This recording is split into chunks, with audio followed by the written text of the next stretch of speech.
You've got the most complex, most powerful piece of hardware on the entire planet sitting right between your ears. But here's the thing, it didn't come with a user manual. It's got some absolutely incredible features, but, well, it's also got some interesting bugs. So today, we're going to crack open that manual using some amazing insights from 101 Things I Learned in Psychology School. All right, so let's just start with a simple question. You're in the driver's seat of your own head, right? I mean, you make the decisions, you control your thoughts, you remember things pretty accurately. Well, what if I told you that feeling of being in control is maybe, just maybe, a little bit of an illusion? Because when you really start to peek under the hood of your own mental operating system, you find it's just full of these fascinating quirks, these shortcuts, and these hidden glitches that are running in the background all the time. And understanding them, that's the very first step to becoming a better driver of your own mind. Okay, first up, let's talk about what I'm calling the rationality bug. We love to think of our brains as these perfectly logical computers, right? Processing data, making flawless decisions. But the reality that psychology shows us is they're not. Not even close. Your brain is constantly making judgments that are warped by two major things: systematic errors and just plain old random sloppiness. Now, in psychology, these two things are called bias and noise, and the book gives a fantastic way to think about it. Bias is a predictable, systematic error. It's like having a speedometer that's always 5 miles per hour too fast. It's wrong, but it's consistently wrong. Noise, on the other hand, is just random chaos.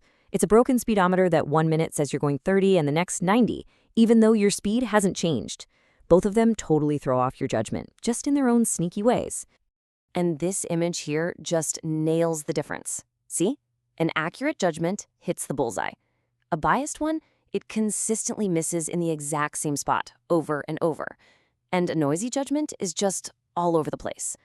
What's truly wild is that our thinking is a constant cocktail of both of these, whether we're deciding something small, like what to have for lunch, or something massive, like a huge life decision. Now, one of the biggest areas where this rationality bug causes chaos leads us to our next glitch, the unreliable narrator. And this one is a real shocker for a lot of people. Your memory does not work like a video camera. It's not perfectly recording events as they happen. It's actually much more like a storyteller. And to be honest, it's a storyteller that loves to make things up as it goes. So here's what's actually going on in your head. Your brain doesn't save a full, complete memory. No, it just stores a few key fragments, bits and pieces of an experience. Then every single time you remember something, your brain rebuilds the story from scratch using those fragments. And here's the crazy part. During that rebuilding process, it fills in the gaps with what it thinks should be there, it gets influenced by things you learned later, and sometimes it just flat out adds new errors. And we're not just talking about forgetting where you put your keys. Think about eyewitness testimony in a courtroom, where someone's entire life can depend on a memory that's been secretly rewritten without them having any idea. And what's so fascinating is how this shows up in the simplest ways. Come on, we've all been there. You meet someone new, and 30 seconds later, poof, their name is just gone, vanished. It's not because you're a bad person, it's a mechanical failure. As the book points out, you just didn't rehearse it.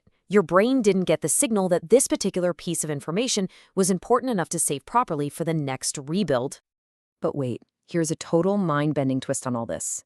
This glitch of forgetting things is actually a critical feature. I mean, can you imagine if your brain remembered every single thing that ever happened to you? Every boring meeting, every wrong turn you ever took driving, it would be an absolute chaotic mess. Forgetting is basically your mind's cleanup crew. It's constantly clearing out the clutter so you can actually find the important stuff and function.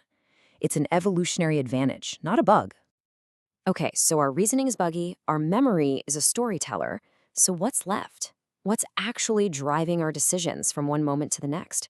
Well, for that, we have to talk about the mind's puppet masters.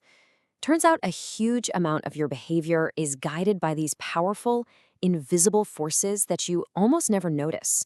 Some of them are coming from the outside world, and some are coming from deep inside your own body. Let's start with the puppet masters on the outside. We love to think that our personality is what dictates our actions, but psychology shows again and again that the situation we're in is often way, way more powerful. I mean, think about it. Are you the exact same person in a quiet library as you are at a loud rock concert? Of course not. The environment literally pulls different behaviors out of you. And the biggest part of that environment is the people you're with. This quote just says it all. The habits, the attitudes, the way you talk, it's all subtly shaped by your social circle, pulling your strings when you're not even looking. And if the social pressure from outside wasn't enough, the puppet masters inside of you are even more direct. We're talking about chemical messengers, the hormones and neurotransmitters that are running a massive silent communication network inside you, shaping every single feeling and reaction you have. And the book gives us the perfect analogy for this. Think of neurotransmitters like dopamine or serotonin as being like instant text messages. They fire between your brain cells in milliseconds, creating immediate feelings of pleasure or calm. But hormones like cortisol or adrenaline, they're like snail mail. They travel slowly through your bloodstream, they take longer to get to their destination, and their effects can last for hours. So that lingering, anxious feeling you have from a tense argument you had this morning, yeah, you can thank the hormone cortisol for that, still doing its slow laps through your system.